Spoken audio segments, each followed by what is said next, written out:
Hello everyone, आज हम लोग डिस्कस करने वाले हैं लंप्स यानी कि जो फोड़ा फुंसिया होता है जिनमें मवाद जो बन जाता है उनको आप कैसे रिकवर कर सकते हो, कौन कौन सी मेडिसिन यूज होती है, ये सारी चीजें बताऊंगा। उसके पहले आपको समझना ही होगा कि लंप्स या जो फोड़े फुंसी है वो कितने टाइप के होते हैं। पहले समझो जो लंप्स एक्चुअल में होते क्या है वो समझो।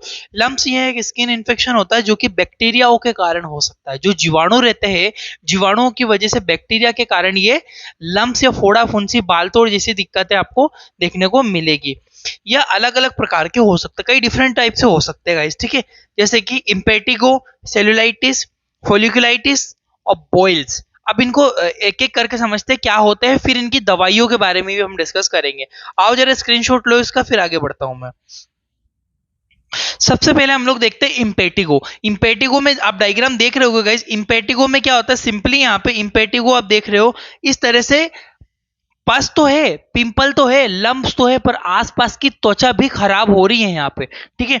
इसमें जो आसपास वाली एरिया है, ये जो त्वचा है, ये भी यहाँ पे डैमेज हो रही है। इसे बोलते हैं इम्पेटिगो। इस प्रकार के है ना। इम्पेटिगो के बाद नेक्स्ट आता है सेल्यूलाइटिस, यानी कि जो टिश्यू है ऊतक है उन तक इन्फेक्शन पहुंच गया, वो फूल गया है तो पिंपल, लम्प्स, फोड़े फुंसी वाली चीजें है ये, है ना। तो इसे सेल्यूलाइटिस कहते हैं। इस तरह की जो आ जाती है हाथ में, पैरों में, कहीं पे भी हो सकता है, ठीक है। नेक्स्ट आता है सेलुलाइटिस के बाद आपका फोलिकुलाइटिस। फोलिकुलाइटिस में क्या होता है, देख रहे हो इस तरह से ज्यादातर स्किन पे, चेहरे पे पिंपल बन जाते हैं, फोड़े फुंसी हो जाते हैं, ठीक है। इसे सेलुलाइटिस, ये बाल तोड़ के कारण भी होता है, ठीक है। बाल तोड़ वगैरह हो गया, बाल खिंच गया, तब इसे तो सेलुलाइटिस कहते हैं, ठीक है। इसके अलावा नेक्स्ट इसमें है बॉइल्स। बॉइल्स मतलब कुछ इस तरह के फोड़े भी आपने देखे होंगे जिनमें बस या मवाद बनने लगता है और बॉइल यानी कि सूज जाते हैं, गोल गोल हो जाते हैं, चारों तरफ इन्फ्लामेशन रहती है, स्वेलिंग रहती है लाइट सी, ठीक है। इसे बॉइल्स कहते हैं। तो ये अलग अलग प्रकार के फोड़े फुंसी होते हैं। अब देखते हैं इनके ट्रीटमेंट के बारे में। पहले इनके सिम्टम डिस्कस करेंगे हम लोग। स्किन इन्फेक्शन है, अलग अलग प्रकार के सिम्टम होते हैं, जैसे कि पस फॉर्मेशन, मवाद बनने लगता है। इसके अलावा ईचिंग, आपको उस जगह पे खुजली या ईचिंग चलने लगती है। रेडनेस यानी कि आपको लाल त्वचा, वहां पे क्या होगा इस रेडनेस, पूरे जो रेड स्किन है चारों तरफ रेड रेड स्किन बनने लगेगी उसमें। स्वेलिंग, वहां पे क्या होगा गाइस, सूजन भी आ जाएगी, स्वेलिंग भी बनने लगेगी। इसके अलावा दर्द या पेन या फीवर, दर्द देखने को मिलेगा, वो व्यक्ति को बुखार भी आएगा, ठीक है। बॉडी पूरी टूटने लगेगी, पेन हो जाएगा, ठीक है। कोई ठीक से मतलब दिमाग भी काम नहीं करता, पिंपल होता है, दर्द करता रहता है, झपझप करता रहता है अंदर से, ठीक है, नपता रहता है, वो इस तरह की दिक्कतें होती है। तो उसमें हम लोग कौन कौन से मेडिकेशन यूज कर सकते हैं उसके बारे में डिस्कस करेंगे। इसका स्क्रीनशॉट लो, फिर दवाइयों के ऊपर स्विच करूंगा।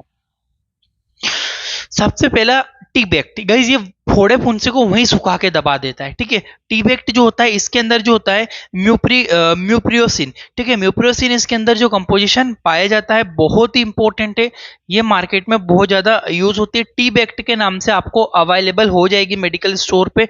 इसका जो डोजेस की बात करूँ तो टीडीएस, या देखो दिन में आप 3 बार लगाओ, रात में सोते टाइम लगाओ, ठीक है। तो इससे क्या होता है, वहां पे जो वो एक फोड़े फुंसी के बाद अंदर से एकदम झपझप होता है ना, अंदर से ऐसा लगता है कि फूटेगा फूटेगा, दर्द टाइप का रहता है, बट वो फूटता नहीं। तो इससे क्या होता है, वो जो आपको जो पेन है वो उसमें तो आपको हल्का सा लगेगा, बट ये वहां का वहीं उसको सुखा देगा, ठीक है। तो ये बहुत इंपॉर्टेंट है। म्यूप्रोसिन बहुत फेमस है गाइस, याद रखना। म्यूप्रोसिन के और टी-बैक्ट के नाम से मिल जाएगी, आईपी इंडियन फार्माकोपिया के अंतर्गत आती है, ठीक है। स्क्रीनशॉट ले लो। अब आती है मेडिकेशन टैबलेट फॉर्म में, सबसे ज्यादा यूज होती है कोट्राइमेक्सोल। कोट्राइमेक्सोल जो टैबलेट है ये आपको बैक्ट्रिम के नाम से मिल जाएगी। कोट्राइमेक्सोल और बैक्ट्रिम, कोट्राइमेक्सोल नाम से आप ले लो, मार्केट में कोट्राइमेक्सोल नाम से मिल जाएगी। सबसे फेमस है, बैक्ट्रिम के नाम से भी आती है।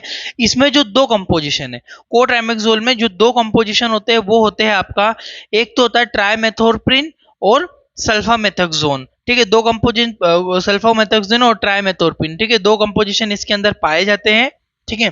बहुत इंपॉर्टेंट है, ये भी बहुत ज्यादा यूज होती है, ठीक है। इसमें जो डोजेस की बात करूं तो बच्चों में 240 mg की गोली दिन में 2 बार दी जाती है।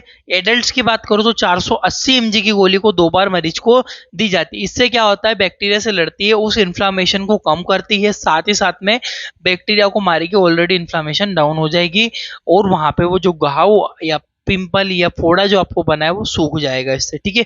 ये दवाई लगभग 7 दिन तक मरीज को दी जाती है। चीज ध्यान रखना आप लोग, ठीक है। स्क्रीनशॉट ले लो, फिर आगे बढ़ता हूँ।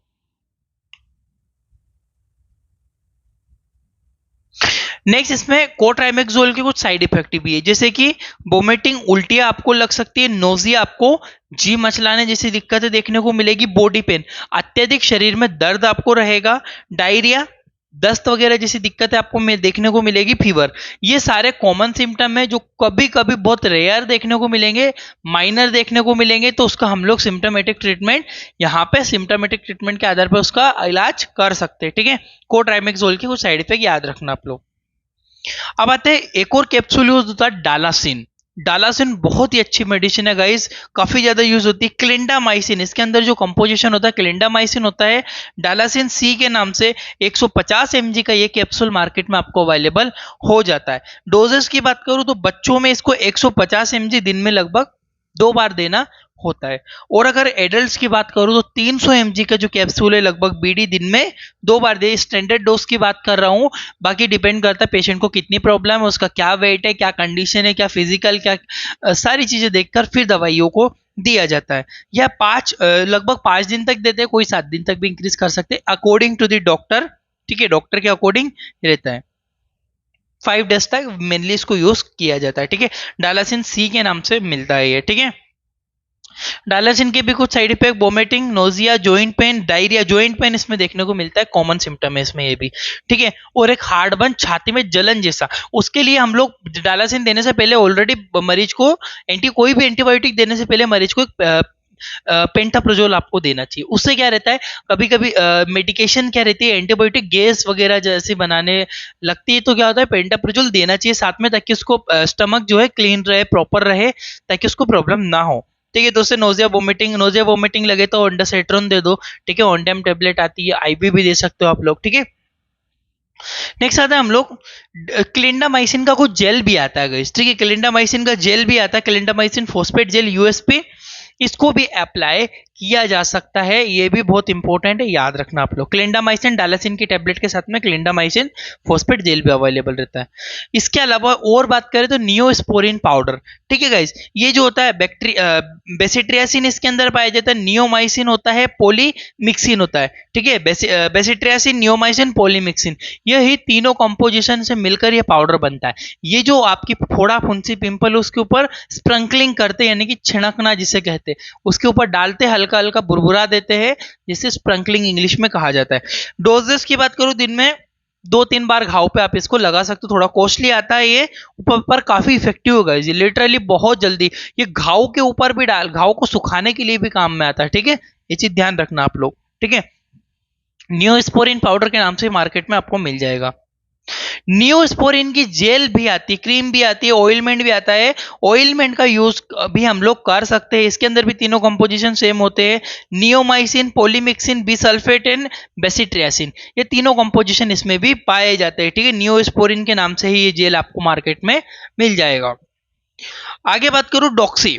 डॉक्सी भी बहुत ज्यादा यूज होती है, ऐसे फोड़े फुंसी वाली चीजों को बहुत जल्दी अच्छा रिकवरी करती है, डॉक्टर यूज करते हैं। डॉक्सीसाइक्लिन का जो डोज होता है 10 mg की गोली लेने लगभग मरीज को एक ही बार ये दी जाती है ओडी, देख सकते हो आप लोग। डॉक्सीसाइक्लिन आता है इसमें 1 2 3 4 5 6 7 और 8, ठीक है। टैबलेट है, कैप्सूल आते हैं, इसको डॉक्सीसाइक्लिन को दिन में एक ही बार मरीज को देना होता है, 100 mg के कैप्सूल्स रहते हैं ये, ठीक है।